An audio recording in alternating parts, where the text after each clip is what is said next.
Suas Bíblias no Evangelho de Lucas, no capítulo 2.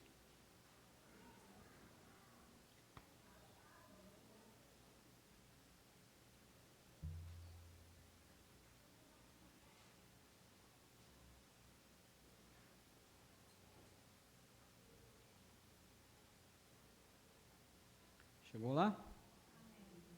Daqui a pouco vamos ler.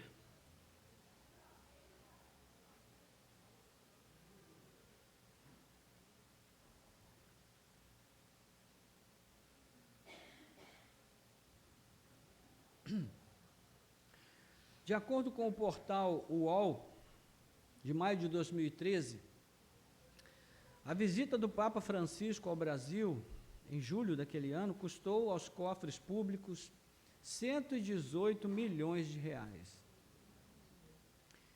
O que você faria com 118 milhões de reais? Dava para pagar algumas contas de luz, né? 118 milhões de reais. Meu Deus. Eu não tenho nem ideia do que significa isso. Só esses três números já me assustam. 118 milhões de reais. É bem possível que aquela visita tenha tido algum impacto nas vidas de algumas pessoas, sobretudo no que diz respeito à questão emocional, né? As pessoas ficarem emocionadas de ver o Papa. E é bastante compreensível, especialmente, né, se a pessoa é católica. O Papa é a maior autoridade dentro da Igreja Católica, e é compreensível que as pessoas se sintam emocionadas ao vê-lo, talvez até falar com ele, ou quem sabe levar ali a criança para ser tocada pelo Papa. Mas em termos efetivos, irmãos, o quanto aquela visita mudou as vidas das pessoas. De modo real e significativo, o quanto aquela visita fez diferença na vida dos brasileiros. Será que alguém aqui nessa noite pode dizer: olha, a visita do Papa mudou a minha vida completamente? Acredito que não, né? Pois é, 118 milhões de reais em cerimoniais, recepções, presentes, viagens de primeira classe, e em que isso mudou o Brasil para melhor? De que maneira esse evento transformou lares, famílias? De que forma isso libertou pessoas dos seus vícios e pecados, restaurou vidas arruinadas? De que maneira isso deu significado à vida de alguém cuja vida não tinha nenhum significado? De que modo isso assegurou uma vida plena, verdadeira, num reino de paz, justiça, de amor e alegria a alguém? Bem, irmãos, falando aqui do Papa, mas eu poderia falar de qualquer celebridade evangélica também, né, que tivesse vindo ao Brasil. Nós já tivemos várias vindo aqui e, de fato, não houve mudança, uma mudança significativa na vida de ninguém. Mas eu digo para você que, diferentemente, a vinda de Jesus ao mundo fez e faz tudo isso.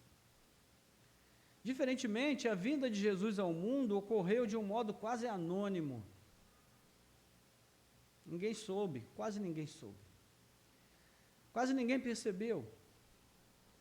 O custo para o comitê de recepção de Jesus, que se constituía de José e Maria, foi o de exatos o que tinham no bolso. Talvez alguns lepta ou quadrante, que era a menor unidade monetária, menor moeda, de menor valor naqueles dias. Talvez José tivesse ali no seu bolso alguns lepta ou algum quadrante, e talvez não foi em um hotel 5 estrelas, mas basicamente foi sob as estrelas. E era para ser assim. Até houve um grande espetáculo com a apresentação de um coral nada menos que celestial. Mas para meia dúzia de espectadores, e vamos combinar, irmãos, não se sabe nem os nomes deles. Você sabe o nome de algum pastor daquele que viu o coral cantar? Eu não sei. E este é mais ou menos o cenário contextual e contrastante em que Lucas descreve o nascimento de Jesus.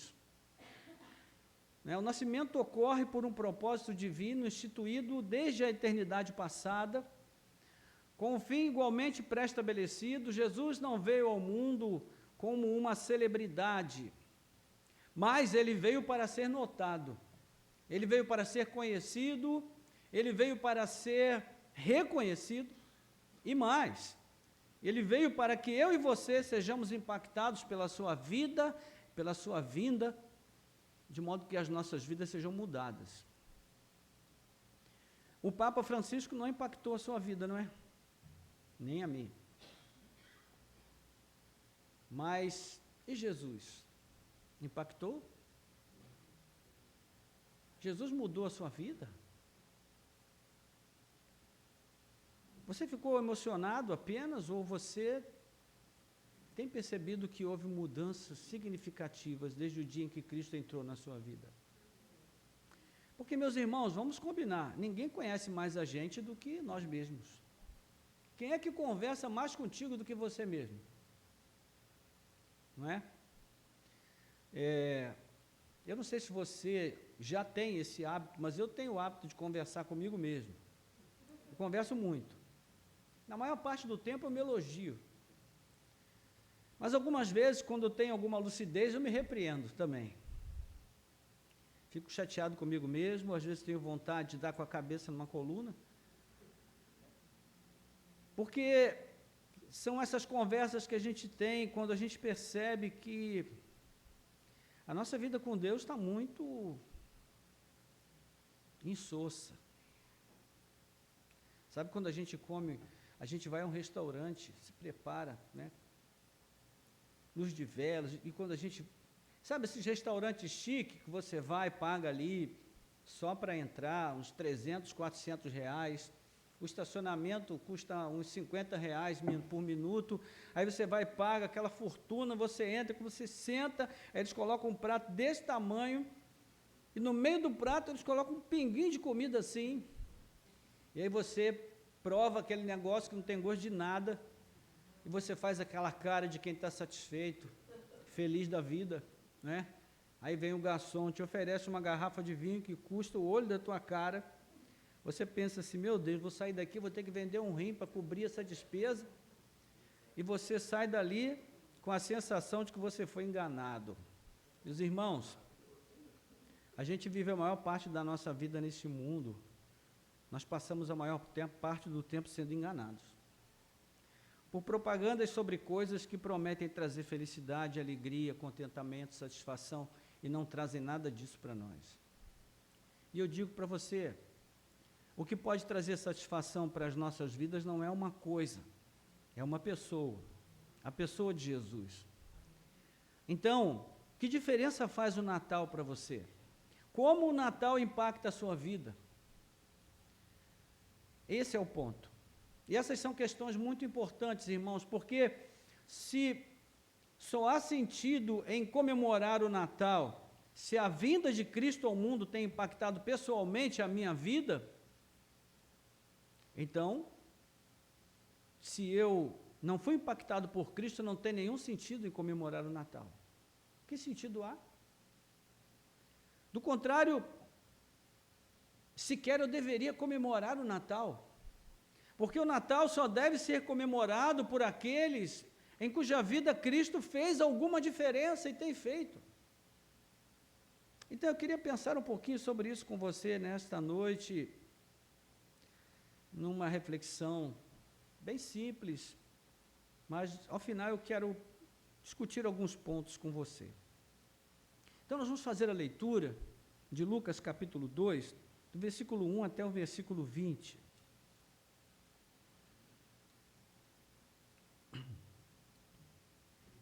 Chegou lá? Lucas capítulo 2, diz assim, naqueles dias foi publicado um decreto de César Augusto, convocando toda a população do império para recensear-se. Este, o primeiro recenseamento, foi feito quando Quirino era governador da Síria. Todos iam alistar-se, cada um à sua própria cidade. José também saiu da Galiléia, da cidade de Nazaré, e foi para a Judéia, até a cidade de Davi, chamada Belém, por ser ele da casa e da família de Davi, a fim de alistar-se com Maria, sua esposa, que estava grávida. E aconteceu que, estando eles ali, chegou o tempo de ela ter a criança. Então Maria deu à luz o seu filho primogênito, enfaixou o menino e o deitou numa manjedoura, porque não havia lugar para eles na hospedaria. Havia naquela mesma região pastores que viviam nos campos e guardavam os seus rebanhos durante as vigílias da noite. E um anjo do Senhor desceu aonde eles estavam, e a glória do Senhor brilhou ao redor deles, e ficaram tomados de grande temor. O anjo, porém, lhes disse: não tenham medo, estou aqui para trazer-lhes boa nova de grande alegria, que será para todo o povo. É que hoje, na cidade de Davi, lhes nasceu o Salvador, que é Cristo o Senhor. E isto servirá a vocês de sinal. Vocês encontrarão uma criança envolta em faixas e deitada em manjedoura. E de repente, apareceu com o anjo uma multidão do exército celestial, louvando a Deus e dizendo: glória a Deus nas maiores alturas, e paz na terra entre os homens a quem Ele quer bem. Quando os anjos se afastaram deles e voltaram para o céu, os pastores disseram uns aos outros: vamos até Belém e vejamos os acontecimentos que o Senhor nos deu a conhecer. Foram depressa e encontraram Maria e José e a criança deitada na manjedoura. E vendo isso, divulgaram o que lhes tinha sido dito a respeito deste menino. Todos os que o ouviram admiraram das coisas relatadas pelos pastores. Maria, porém, guardava todas estas palavras, meditando-as no coração. E os pastores voltaram, glorificando e louvando a Deus por tudo que tinham ouvido e visto, como lhes tinha sido anunciado. Amém. Oremos. Nosso Deus e Pai, graças te damos pela tua palavra, pelo privilégio de tê-la aberta diante de nós mais uma vez. E nessa noite tão especial, quando nos reunimos aqui para celebrar o Natal de Jesus, fala, Senhor, aos nossos corações dentro desta mensagem, ajuda-nos a compreendê-la claramente, que ela nos fortaleça na fé, na esperança, nos desperte também para uma vida mais comprometida e, ao mesmo tempo, mais abençoada por Ti. Nós oramos em nome de Jesus. Amém. Glória a Deus. Meus irmãos, a primeira parte dessa narrativa, versículos 1 até o 7, nós vamos encontrar uma situação onde César Augusto, o imperador romano, convocou toda a população do império para recensear-se.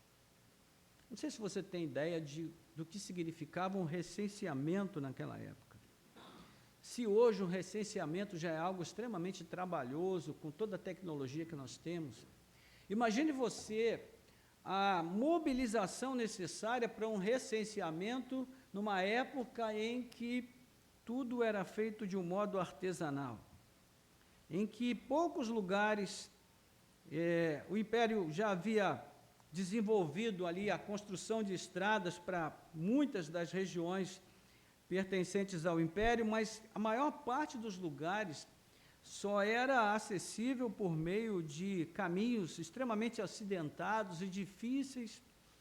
E esse trabalho que o imperador César Augusto estabeleceu era um trabalho hercúleo, uma coisa muito grande para ser feita, muito trabalhosa, e tinha como objetivo, na verdade, duas coisas. Primeiro, era saber o tamanho do reino do imperador, não é? E esse imperador, César Augusto, assim como todos os outros, era considerado uma pessoa, um ser divino, um representante dos deuses romanos na terra. Então, sua palavra era a lei. O segundo ponto era também estabelecer um cruzamento de dados para saber se a quantidade de impostos arrecadados era compatível, estava de acordo com o tamanho da população. Não sei se você sabe, mas essa questão de construir impérios por meio da cobrança de impostos não é nova. Isso é muito antigo, irmãos.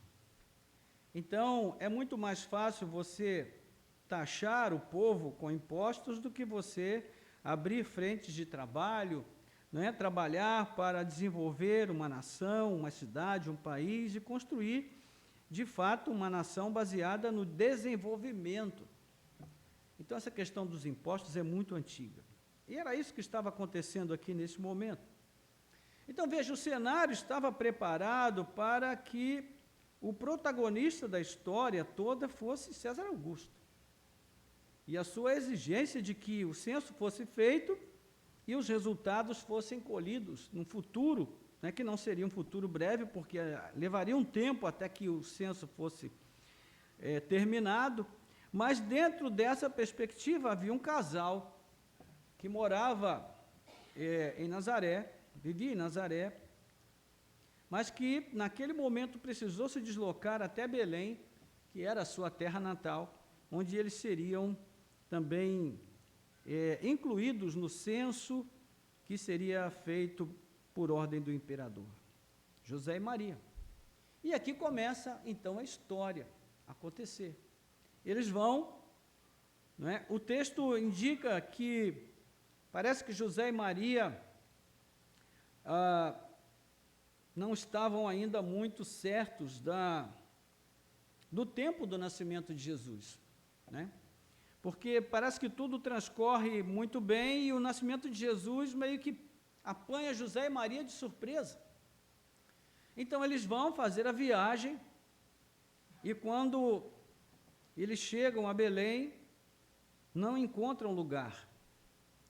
E aqui a ideia do texto, num primeiro momento, é que não encontra lugar porque está tudo cheio, mas o sentido mais provável aqui é que eles não encontram lugar porque eles não têm como pagar.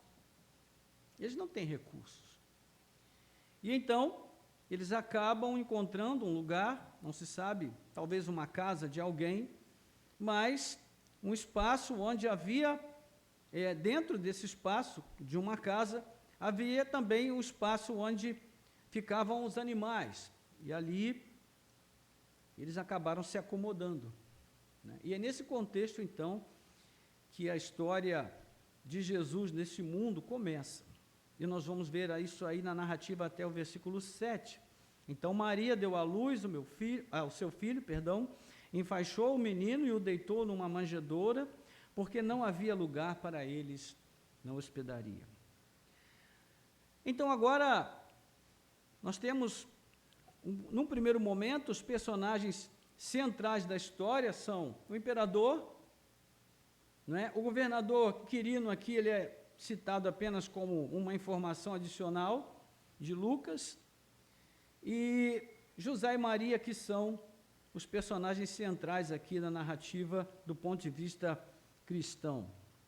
Mas agora outros personagens vão ser adicionados, porque o verso 8 diz que naquela região haviam pastores que estavam guardando seus rebanhos durante as vigílias da noite. O trabalho de um pastor era um trabalho árduo, porque ele precisava guardar o rebanho durante o dia, porque durante o dia havia sempre o risco do ataque de predadores. E ele também precisava guardar durante a noite, porque à noite havia o risco do ataque de predadores noturnos e também de ladrões, salteadores. Então, os guardiões aqui do rebanho, que eram os pastores, eles tinham sempre uma tarefa difícil, que muitas vezes podia custar a sua própria vida em defender o rebanho. Então, eles estão aqui fazendo o seu trabalho normal e, nesse contexto, não sei se você consegue visualizar mais ou menos a cena, não é? mas, por exemplo, quando você vai para a roça, né, alguém aqui tem o hábito de ir para a roça, de frequentar a roça, assim, essa região onde não tem muita urbanização, onde não tem luz artificial, o pessoal aqui é todo urbano, né? Mas o meu irmão teve uma casa lá em Minas. Na última vez que eu estive lá, irmãos, eu fiquei impressionado. Descobri que o céu de Minas tem mais estrelas do que o céu de Cabo Frio. Fiquei impressionado. Eu nunca vi tanta estrela na minha vida, porque não tinha luz artificial. E então, à noite, ele falou, vamos lá fora que eu quero te mostrar uma coisa. E quando nós olhamos para o céu, um espetáculo maravilhoso. O céu salpicado de estrelas, uma coisa linda, fascinante. O céu estava muito limpo naquela noite. Então, os pastores, eles tinham um céu mais ou menos parecido com esse. Um céu salpicado de estrelas, mas que para eles já era também um céu comum, porque eles estavam ali toda noite fazendo o mesmo trabalho, da mesma maneira, não é? E isso não trazia nenhuma surpresa, nenhuma novidade para eles. O silêncio ali só era quebrado por um balido ou outro de uma ovelha, e tudo parecia se encaminhar para uma noite normal de trabalho, como sempre. Mas, versículo 9 diz que um anjo do Senhor desceu aonde eles estavam, e a glória do Senhor brilhou ao redor deles e ficaram tomados de grande temor. O anjo, porém, lhes disse, não tenham medo, estou aqui para lhes trazer boa nova de grande alegria, que será para todo o povo. É que hoje na cidade de Davi lhes nasceu o Salvador, que é Cristo o Senhor. Isto lhes servirá de sinal, vocês encontrarão uma criança envolta em faixas e deitada em manjedoura.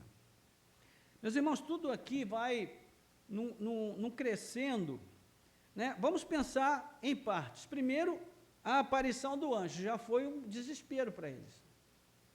Alguém aqui já viu um anjo? Alguma vez na vida? Nunca viu nenhum? Pois é, eles também nunca tinham visto um anjo. Eu imagino a cena, meus irmãos, a visão de um anjo deve ser algo assustador. Porque o anjo é um ser celestial, envolto numa luz grandiosa. E essa visão de anjos, para você ter uma ideia, nós temos duas situações, por exemplo, Daniel, quando ele tem a visão de um anjo junto ao rio Quebar, lá na Babilônia, ele cai com a cara no chão, terrificado com a sua visão.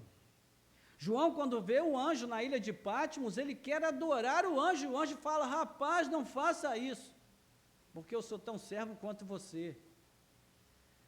Então, meus irmãos, imagine esses homens, pastores, gente simples, que estava ali fazendo o seu trabalho e o anjo aparece para ele. Diz o texto que a glória do Senhor brilhou ao redor deles, ou seja, tudo ficou iluminado, e eles foram tomados de grande temor. Literalmente, eles tremiam de medo. Aí, quando a situação parecia já estar bastante amedrontadora, terrível, o anjo fala com eles. Não tenham medo, eu estou aqui para trazer boa nova de grande alegria, que será para todo o povo. Ou seja, a coisa só vai complicando mais. Agora veja, o que o anjo diz, já eleva mais ainda a temperatura. O que o anjo fala? O anjo diz, olha, que hoje, na cidade de Davi, lhes nasceu o Salvador, que é Cristo o Senhor. Ou seja, o Messias nasceu. Imagine isso, meus irmãos. A esperança messiânica era tudo que enchia o coração daqueles homens, daquelas pessoas que viviam na região. E o anjo primeiro aparece, a glória brilha ao redor deles, eles ficam morrendo de medo. Aí o anjo fala, e o que é que o anjo fala? Ele diz, olha, o Messias nasceu. É extraordinário, irmãos. E então, o anjo acrescenta mais um detalhe, versículo 12. E isto vos servirá a vocês de sinal. Vocês encontrarão uma criança envolta em faixas e deitada em manjedoura. Então veja, primeiro, o anjo aparece, a luz brilha, o anjo fala com eles, anuncia que o Messias nasceu, e agora diz, vocês vão ser os primeiros a ver o Messias. Meus irmãos, isso aqui é benção demais. É muita bênção para um dia só. Poderia ter sido parcelado, né, em 5 vezes. Olha, primeiro vocês vão ver o anjo. Aí no outro dia o anjo fala com vocês. Aí dali uma semana ele vai falar, vai entregar a mensagem. E na outra semana vocês vão ver. Não, foi tudo de uma vez. E aí quando a coisa parece que vai acalmar, o versículo 13 diz que de repente apareceu com o anjo uma multidão do exército celestial. E, irmão, se um anjo já estava difícil, imagina uma multidão de anjos cantando. Olha,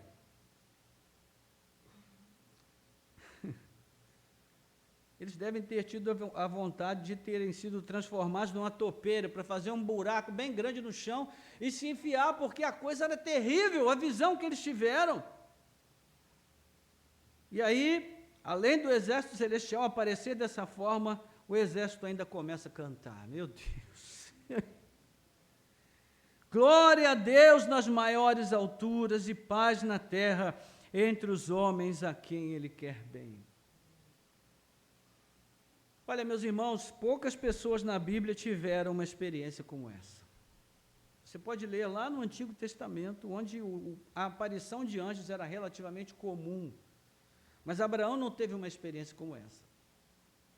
Ele teve anjos comendo na casa dele, mas o que aconteceu com esses pastores foi algo muito peculiar, inédito.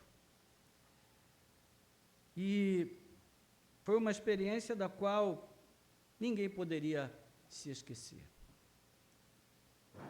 Então, o versículo 15 diz que quando os anjos se afastaram deles, voltaram para o céu, os pastores disseram uns aos outros, vamos até Belém e vejamos os acontecimentos que o Senhor nos deu a conhecer.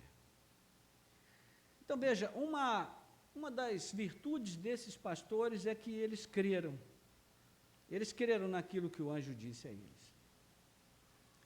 Deram crédito à palavra do anjo e disseram, vamos a Belém e vejamos os acontecimentos que o Senhor nos deu a conhecer. Mas eles não apenas foram, eles foram depressa, eles foram correndo. Versículo 16, foram depressa e encontraram Maria e José e a criança deitada na manjedoura.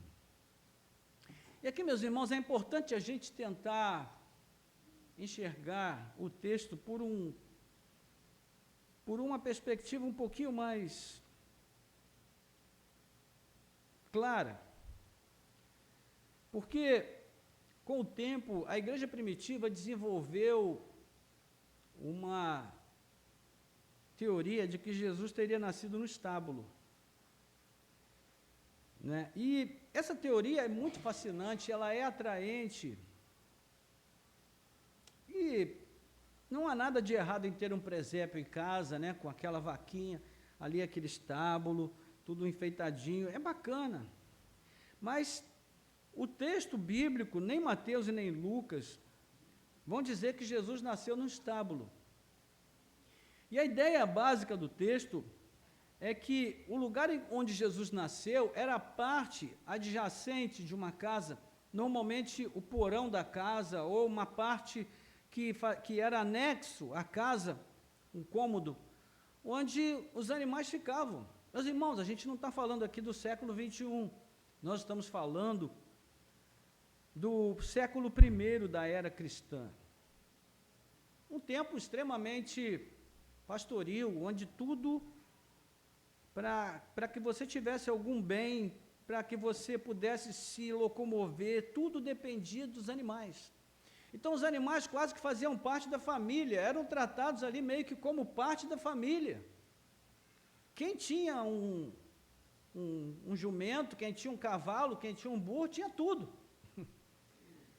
Você pode perceber que Jesus, quando foi entrar em Jerusalém, ele entrou com um jumentinho emprestado, não é?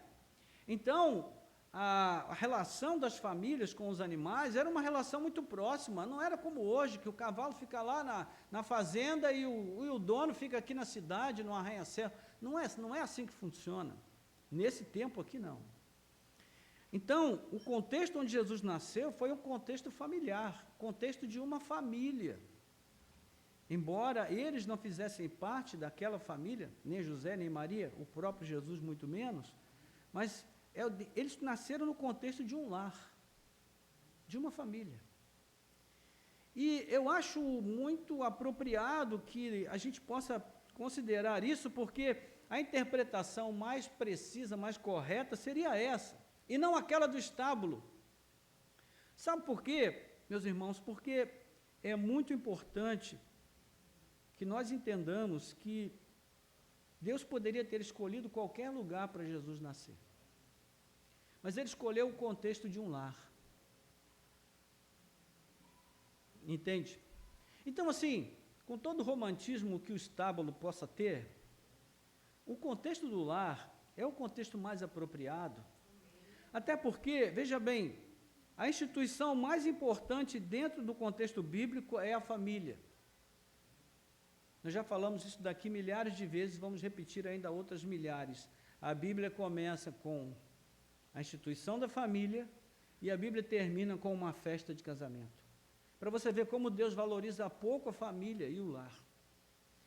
Isso também é importante para que nós entendamos que o nascimento de Jesus, meus irmãos, ele começa dentro do lar de cada um de nós. A percepção da pessoa de Jesus, o fato de Jesus promover um impacto real na nossa vida, mudanças, transformações verdadeiras e duradouras, só pode se materializar, só pode se cumprir, se começar dentro da nossa casa, dentro do nosso lar. Isso é muito importante, porque hoje nós vivemos numa sociedade onde tudo é terceirizado, inclusive a fé.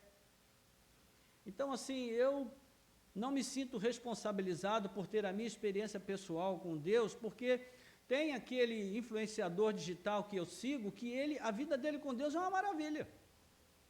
Ele acorda de manhã, levanta o braço para cá, aparece 3 anjos do lado direito. Ele vira o outro braço para o outro lado, aparece mais 4 anjos do outro lado. Ele está conversando, de repente ele para e fala, o quê, Deus? Está falando o quê? Ah, tá bom, vou falar aqui para eles. Aí você pensa, meu Deus, esse cara é demais, esse é o meu herói. Então, assim, sem querer que julgar o influência digital, mas e a sua experiência com Deus? E a sua vida com Deus? Meus irmãos, o nosso Deus é um Deus pessoal. Ele é um Deus relacional. Ele existe como Pai, Filho e Espírito Santo. Não são 3 formas de Deus aparecer para nós, são 3 pessoas. 3 pessoas divinas em uma essência. Deus é um relacionamento. Então, por isso, Ele se revela na história humana no contexto do relacionamento. Veja, Jesus nasce na vida de um casal, de uma família. E essa família já tinha os seus problemas. Quando o anjo anunciou que Maria ficaria grávida, a primeira coisa que José pensou foi o quê? Eu vou juntar um dinheiro agora para cuidar bem da Maria, vou fazer um plano de saúde, porque ela vai precisar acompanhar a gravidez. Não, a primeira coisa que ele pensou, vou partir. E se o anjo não tivesse chegado para ele e dito, José, não faz o que você está pensando, porque essa criança é de Deus o que está acontecendo aí. Ele teria ido embora, irmãos. E Maria seria o quê? Uma mãe solteira, né? Aliás, hoje politicamente correto é mãe solo, né? Mãe solo. Seria mãe solo. Então, Jesus nasce num lar que já tem os seus problemas, já tem dificuldades, não é? E à medida em que ele vai crescendo, essas dificuldades vão aumentando, porque desde 8 dias de nascido, quando ele é levado para ser apresentado no templo, Simeão diz para ela: Maria, uma lança vai atravessar o teu coração. Imagina isso. Você está ali com o teu filhinho de 8 dias para apresentar. Pastor, eu trouxe meu menino para apresentar aqui no templo. Aí o pastor pega a criança, e quando ele vai apresentar, o Senhor toma ali a vida do pastor e fala para a mãe: mãe, uma lança vai atravessar teu coração, tá? Mas fica tranquilo, isso aí, normal. Então, irmãos, o nascimento de Jesus tem implicações na vida de muitas pessoas, implicações sérias, importantes e profundas, que muda a vida das pessoas. E se isso não está acontecendo com a gente, irmãos, talvez tenha alguma coisa errada com a nossa fé. Então é muito significativo que Deus tenha escolhido esses homens para serem os primeiros a tomar conhecimento do nascimento de Jesus, esses pastores. Não é? É típico do caso de eleição incondicional, ou seja, é assim que Deus concede a salvação por livre escolha, independentemente da condição daquele que é escolhido. E essa aqui é a essência dessa porção do Evangelho de Lucas, é mostrar quão profunda, surpreendente e abrangente é a graça salvífica de Deus que é revelada em Cristo Jesus. Nós não combinamos, eu e Danilo, mas hoje pela manhã ele falou bastante sobre isso também. Então, do ponto de vista humano, meus irmãos, haveria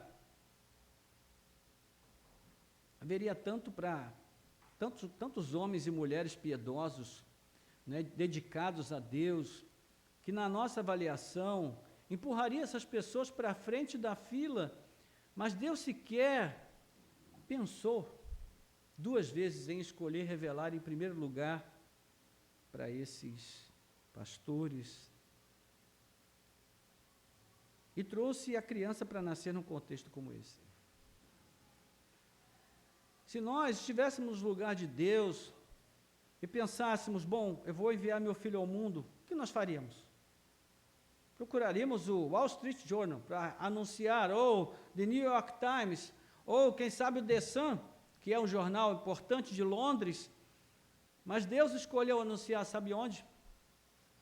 Vossa Senhoria. Já ouviu falar desse jornal? Nunca ouviu falar em Vossa Senhoria? Pelo amor de Deus.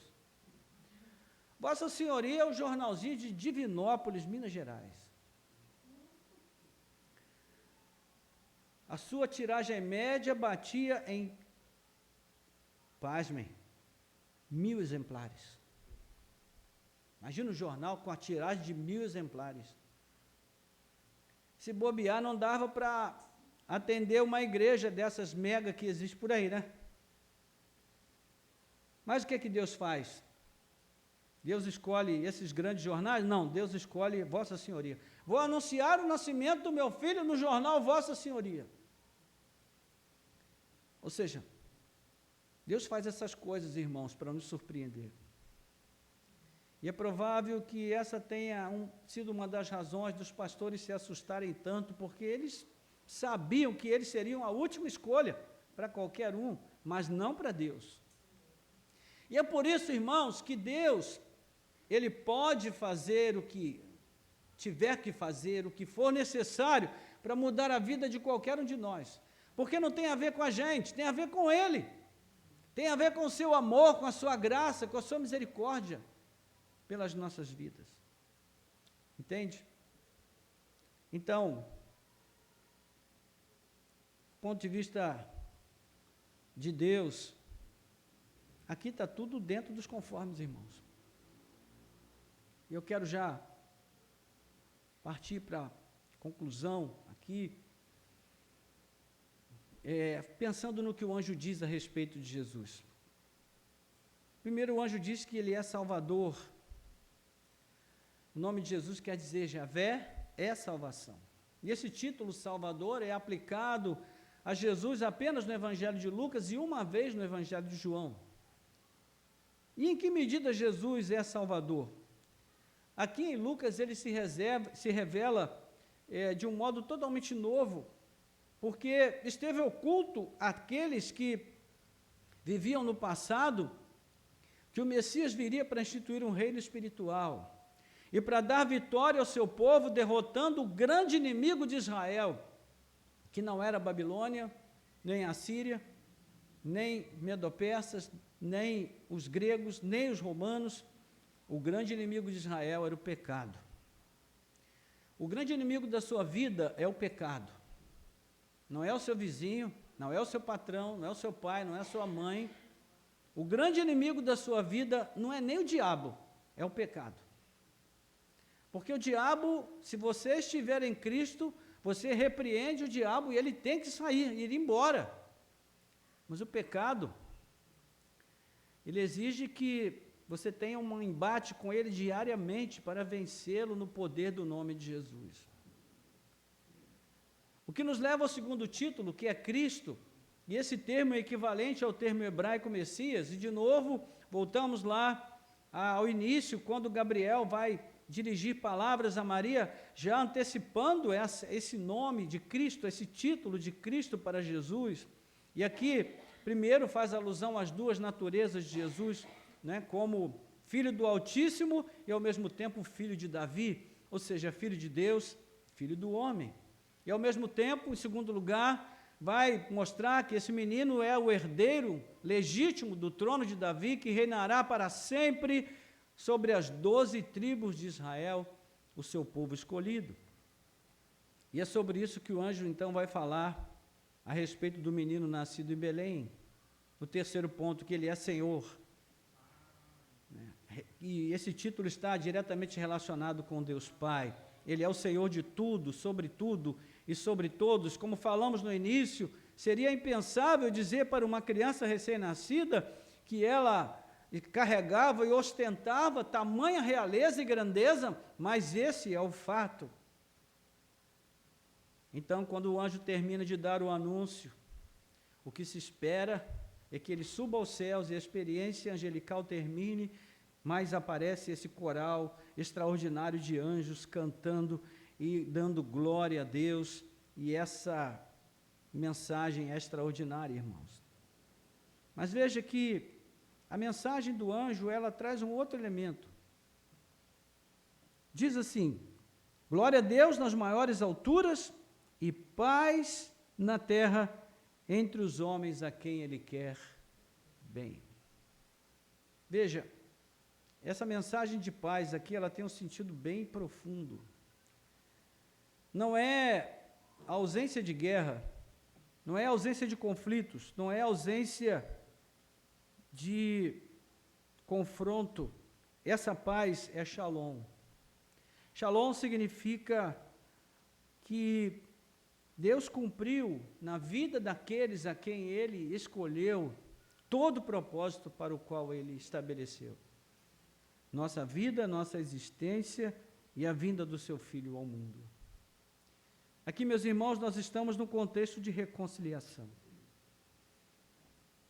E o texto segue, e depois a gente vai voltar um pouquinho sobre isso aqui já no final, né? Diz aí que eles foram depressa, encontraram Maria deitada na manjedoura, e vendo isso, divulgaram o que lhes tinha sido dito a respeito desse menino, e todos os que ouviram se admiraram das coisas relatadas pelos pastores. Havia outras testemunhas ali, que ouviram o que foi dito ao José e Maria a respeito do menino Jesus. Mas veja a atitude de Maria. Maria, porém, guardava todas estas palavras, meditando-as no coração. E os pastores voltaram glorificando a Deus por tudo o que tinham ouvido e visto, como lhes tinha sido anunciado. E aqui eu quero concluir pensando um pouquinho nessas três atitudes diferentes de cada um. Primeiro, nós vamos ver a questão do contraste que nós falamos no início, entre as gloriosas profecias da vinda do Messias e as condições tão humildes, tão pobres, tão limitadas, nas quais Jesus nasce. Veja que o anúncio do anjo não combina com uma criança deitada na manjedoura. Não é? As palavras do anjo, elas trazem aqui uma estrutura cristológica muito firme. Jesus nasce na cidade do rei Davi, ele é o Salvador, o Messias, o Senhor. Um coro angelical anuncia o seu nascimento, mas o público é composto por pastores humildes. E o nascimento vai acontecer para pais camponeses pobres, numa vila humilde e num lugar onde se criavam animais. E aqui, meus irmãos, nós temos o paradoxo do Evangelho. O grande e glorioso Deus se humilhou para se tornar um de nós, para vir ao mundo e se fazer como um de nós, para nos encontrar na nossa condição caída, humilhada, limitada, pobre, desfalecida, e nos levantar desse estado para nos levar à condição de filhos de Deus. Bendito seja o nome do Senhor. Normalmente, as religiões, especialmente as religiões esotéricas, orientais, elas procuram reconciliar o homem com a divindade, elevando o homem à divindade. Então, por exemplo, se você alcançar o nirvana, você vai se despojar desse corpo maldito, que é o cárcere da sua alma. Você vai conseguir se elevar espiritualmente de tal maneira que você vai se tornar praticamente um Deus. Mas o Evangelho, ele traz uma outra perspectiva, irmãos. O Evangelho mostra um Deus que sabe que não pode esperar dos seus filhos, senão fracasso, erro, pecado, limitação, fraqueza. Mas Ele não nos abandona na nossa fraqueza, no nosso pecado, na nossa limitação. Ele vem ao mundo e se faz um de nós. Desce a nossa condição humana mais vil, para que então Ele possa nos trazer para perto de si e fazer da nossa vida aquilo que Ele pretende que ela seja. Não é maravilhoso isso, irmãos? Não é glorioso isso? Então veja, nós como pais, como mães, muitas vezes nós queremos exigir dos nossos filhos pequenos que eles tenham a mesma compreensão que nós temos da vida. Isso não é possível, irmãos. Nós já passamos por muitos caminhos, por muitos processos, e por isso chegamos a compreender a vida como nós a compreendemos, mas eles estão no começo da caminhada. Então não são eles que têm que subir ao nosso nível, nós é que temos que descer ao nível deles. Nós temos que imitar a Cristo, nós temos que imitar o nosso Deus naquilo que Ele fez para nos alcançar, para que nós alcancemos os nossos filhos. Não é? A segunda questão importante aqui, que esse texto nos convida a refletir sobre o verdadeiro significado da vinda do Messias. Aqui, irmãos, existe o equilíbrio entre a glória celestial e a paz terrena que o Senhor veio promover. Fala da restauração, da harmonia, a comunhão do homem com Deus antes da queda. O termo usado aqui é eudokia, boa vontade, é a boa vontade de Deus, não é a boa vontade dos homens, é a graça imerecida, é o favor de Deus, é o amor de Deus que é dispensado a nós, embora nós não mereçamos. Então essa paz é um conceito que traz as coisas ao estado em que elas deveriam estar, porque Deus faz com que assim seja. O terceiro ponto é que pensar na vida de Cristo ao mundo, irmãos, tem que ser algo experiencial. E aí nós voltamos ao nosso título, não é? Natal para quê? O que significa o Natal para mim? É só uma festa? É só para comer e beber? Não é? Antes de conhecer a Cristo, o Natal para mim era aquela época do ano em que eu bebia de cair, dormia em qualquer lugar, e no dia seguinte acordava com uma dor de cabeça desgraçada, e começava a beber de novo para ficar bom da desgraça anterior. Isso era o Natal para mim. Não há nada mais contraditório, não é, irmãos? Então veja, Cristo veio ao mundo para nos trazer vida e não morte. Então, nós precisamos, irmãos, pensar no Natal como algo experiencial. Como a vinda de Cristo ao mundo toca a minha vida. Nós precisamos participar dessa história divina por meio das nossas experiências pessoais com Cristo, como ela reflete na minha vida, no meu coração, como esta mudança na vida de pessoas no passado podem também acontecer na minha vida. Então, vamos pensar na questão daqueles, do versículo 18, que ficaram admirados. Muitas pessoas ficam apenas admiradas com aquilo que ouvem sobre Cristo. Mas Cristo não quer de nós apenas uma postura de admiradores. Ele quer que nós sejamos seus seguidores. Mas ainda assim, é possível que nós tenhamos, num primeiro momento, essa atitude de admiração que possivelmente nos leve ao encontro real com Cristo. Mas nós temos uma outra postura, que é a atitude de Maria. Diz o texto que ela guardava essas coisas no coração, meditando-as no coração. A palavra usada aqui tem o sentido de entesourar. É como se você guardasse um tesouro no cofre. Esse é o sentido. E nós sabemos que Maria tem essa tendência de guardar as coisas que ela ouve e meditar sobre elas. É a experiência de pessoas que, quando elas ouvem alguma coisa, elas procuram refletir sobre aquilo, pensar sobre aquilo. Veja, irmãos, Maria era uma jovem camponesa de uma família judaica tradicional. E aquela era uma grande aventura que ela estava vivendo ali.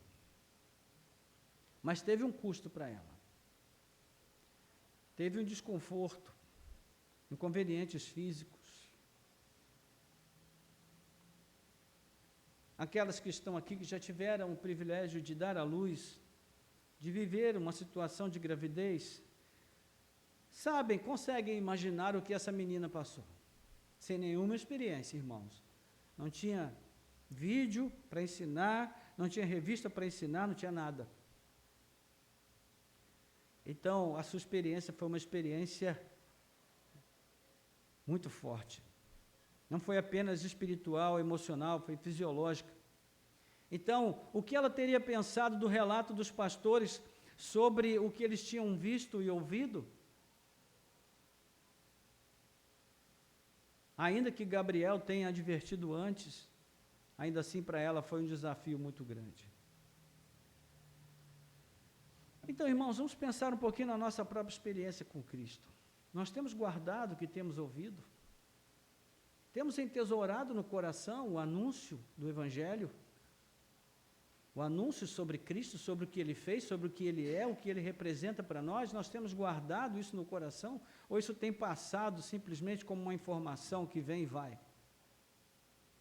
E por fim, nós precisamos também analisar essas três atitudes e pensar qual delas seria a nossa atitude nessa noite, irmãos. Como é que você vai sair daqui hoje? Admirado? Talvez você pense assim, poxa, é engraçado, nunca tinha ouvido essa história de que o Jesus não nasceu no estábulo. Não gostei disso, não. Eu preferia a imagem do estábulo, já estava tudo arrumadinho na minha cabeça. Agora, o pastor falou isso, vou ter que ficar pensando sobre esse negócio, me incomodou um pouco. Que bom se incomodou. Mas, meus irmãos, precisamos avançar do nível de admiradores para o nível de guardiões da palavra. Maria guardou a palavra no coração. Ela meditava, refletia, pensava. Isso fez dela uma pessoa muito especial. Você lê o Cântico de Maria, você vê que é uma revelação extraordinária que ela tem da palavra de Deus. E ela reflete o caráter do próprio Evangelho de Lucas. Ela diz, Deus, eu te agradeço porque o Senhor levantou os humildes, porque o Senhor levantou aqueles que não eram nada, e o Senhor envergonhou aqueles que pensavam que eram. Ou seja, o rei do mundo não é César Augusto. O rei do mundo é Cristo Jesus. Ele é o rei do mundo. Ele é o rei de tudo. E por fim, irmãos, a atitude dos pastores. Veja que esses homens, eles vieram pregando o evangelho e voltaram louvando a Deus. Olha a atitude deles. Esses homens que não eram nem contados, que não tinham nada, que não eram considerados, que eram humilhados na sua condição, que não podiam nem praticar os rituais cerimoniais dos judeus, porque eles não eram considerados dignos, eles não eram considerados dignos de dar depoimento num tribunal, porque eles não tinham consideração nesse nível. Eles eram acusados de ter um mau hábito, de roubar as pessoas.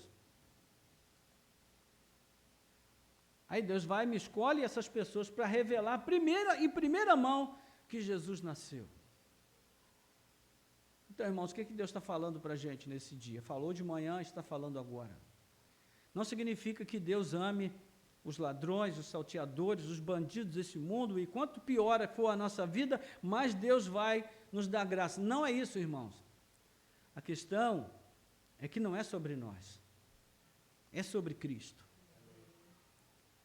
Ele veio ao mundo para mostrar isso para nós. Não é sobre nós, é sobre Ele. Não é mérito nosso, é graça, graça, graça e graça, somente graça nas nossas vidas. E é isso que o Natal deveria transmitir para nós. Uma experiência renovada com a graça de Deus, com o amor de Deus, com a misericórdia de Deus.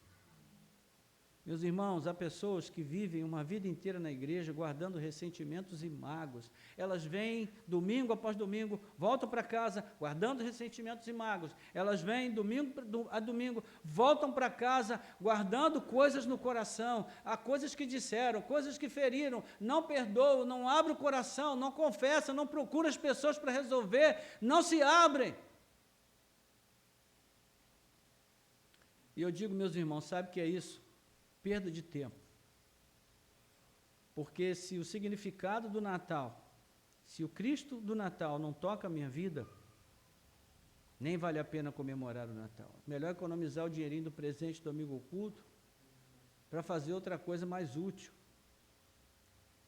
Então, a obra milagrosa de autorrealização de Deus, meus irmãos, gera reações muito diferentes nas pessoas, mas as reações precisam acontecer. Mesmo que seja o mínimo, que é a admiração. Porque às vezes começa com admiração. Mas tomara que seja mais do que isso, tomara que seja uma experiência de guardar no coração a palavra e pensar sobre ela. Porque é isso que muda realmente a vida da gente. Tomara que seja uma atitude de testemunhar de Cristo, de vir para a igreja falando de Jesus e voltar para casa louvando a Deus, adorando ao Senhor, glorificando o nome do Senhor. E eu quero concluir perguntando a você, como foi a sua experiência com Cristo?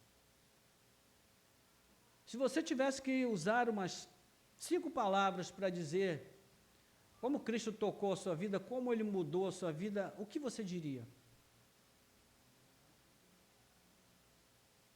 Alguém gostaria de dizer alguma coisa? 5 palavras. Como Cristo mudou a sua vida? Como Ele tocou a sua vida? O que o Natal significa para você?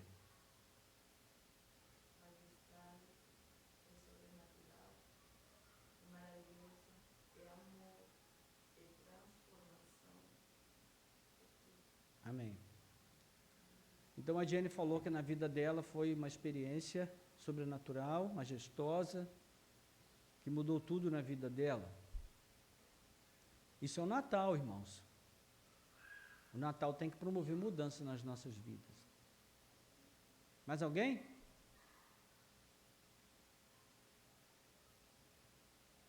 Robertito.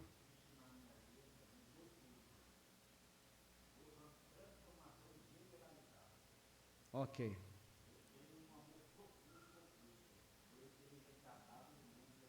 Amém. Então, o Robertinho está dizendo que na vida dele, Cristo mudou tudo. Foi uma transformação profunda que ele recebeu da parte de Cristo e que ele tem um amor muito grande por Cristo, porque Cristo transformou a vida dele. Isso é o Natal, irmãos. Natal é uma experiência pessoal com Cristo. Quando eu começo a celebrar o Natal com a minha família, eu preciso fazer isso num contexto relacional com Deus. E levar a minha família a entender o Natal dessa maneira. Não precisa ter presente, não precisa ter comida cara, não precisa ter roupa cara, não precisa nem ter árvore de Natal. A única coisa que nós precisamos para celebrar o Natal, nós já temos, é Cristo. O resto, meus irmãos, é comércio. Entende? Nós não precisamos de cartão de crédito para celebrar o Natal. Não precisamos nem de dinheiro para celebrar o Natal.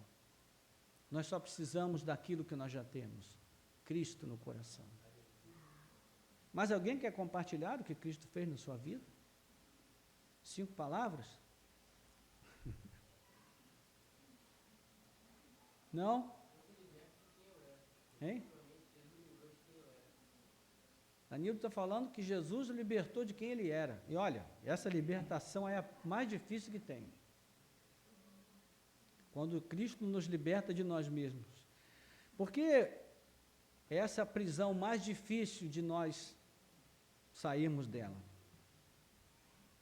E nós poderíamos, irmãos, ter aqui outros tantos testemunhos. Mas é o suficiente para a gente poder ter uma noção do que Cristo faz, de como Ele muda a nossa sorte. Louvado seja Deus. Então, quando a Bíblia fala paz na terra, meus irmãos, é mais do que ausência de conflito. É mais do que reconciliação e restauração com pessoas, com situações que nós deixamos mal resolvidas. Isso tudo é muito importante, sim, mas é mais do que isso. Paz na terra significa que Jesus, na cruz do Calvário, Ele nos transmitiu pura graça de Deus, puro amor de Deus. Então, meu querido, minha querida irmã, pode tirar o teu sapatinho da janela, porque o maior presente você já recebeu. Amém? Louvado seja o nome do Senhor. Vamos orar a esse respeito? Curva a sua cabeça. Glória a Deus. Bendito seja o nome do Senhor. Glória a Ti, Senhor Jesus. Senhor, nosso Deus, nosso Pai, bendito seja o Teu nome pelo Natal. Senhor, estamos aqui para celebrar em comunhão, Senhor, o tempo juntos na Tua presença. É maravilhoso podermos, depois daqui, termos um tempo ali à mesa, ó Pai, desfrutando desse esforço conjunto de uma igreja que está em comunhão. É maravilhoso podermos ter essa partilha. Mas, ó Deus, o alimento da Tua palavra é sem igual. Bendito seja o Teu nome, Senhor, porque o Senhor escolheu as coisas loucas deste mundo e as coisas que não são para confundir as que são. O Senhor tornou louca a sabedoria deste mundo por meio da Tua sabedoria, enviando o Teu Filho na pessoa de uma criança, de um infante tão limitado, tão carente, tão necessitado de cuidados. E ali, Senhor, a sua jornada neste mundo já começou aflitiva, atribulada, angustiante, sendo livrado do assassinato por meio da ordem de Herodes, sendo levado em fuga para o Egito, vivendo, Senhor, aqui as fraquezas, as limitações, as misérias humanas. Vivendo num lar extremamente pobre, trabalhando numa profissão artesanal, de manufatura, ferindo as suas mãos, fazendo calo nas suas mãos, crescendo como um adolescente, ensinado na Torá, na lei do Senhor, vivendo ali uma vida de obediência aos seus pais, mas acima de tudo de obediência ao Pai Celestial, que o enviou a este mundo com uma missão específica, estabelecida, clara, que foi determinada desde antes da fundação do mundo. E quando ele cresce, Senhor, ele se torna um homem polêmico, que confrontava o sistema e a falsa religião, vivendo ali, Senhor, à margem da sociedade, se sentando com os párias da sociedade, vivendo ali como homem simples que não tinha nada, totalmente empobrecido, despossuído, Senhor, de qualquer bem, de qualquer objeto, de qualquer propriedade. Tudo que ele recebeu neste mundo foi o ódio dos homens, a maldade do coração dos religiosos, a incompreensão por parte de um sistema que cultuava o poder, que cultuava a força das armas, do exército, a força militar, a força do imperador. Mas, Senhor, o que não sabiam era que escondido naquele homem esquálido, Senhor, pendurado numa cruz, estava, Senhor, o maior poder que a terra já conheceu. O poder de Deus para transformar o ser humano, para mudar a vida das pessoas, para transformar o João Ninguém, para transformar uma vida perdida, totalmente estragada, num homem novo, numa mulher nova, num ser humano totalmente transformado, mudado, num santo de Deus, numa santa de Deus, apesar das suas fraquezas e limitações. Meu Deus, um poder capaz de mudar o homem como Saulo de Tarso e transformá-lo num instrumento nas tuas mãos. Poder capaz de transformar a vida de Maria Madalena, uma mulher endemoniada, que foi acolhida nos braços de Jesus. E quantas pessoas, Senhor, quantas prostitutas naquela época. Ó Deus, quantos homens e mulheres perdidas, quantos ladrões, salteadores, bandidos, quantas vidas o Senhor já transformou pelo poder do Evangelho, pelo poder da Tua Palavra, pelo poder do anúncio da Boa Nova, que o anjo trouxe aos pastores, e os pastores espalharam, e aqueles que ouviram espalharam a mensagem, e ela chegou até nós e mudou a nossa vida. Bendito seja o Teu nome, Senhor. Obrigado, Senhor, pelo Natal. O Natal é tudo isso, e é muito mais. Porque, Senhor, ainda não chegamos ao momento da festa, mas ela virá. A festa vai chegar.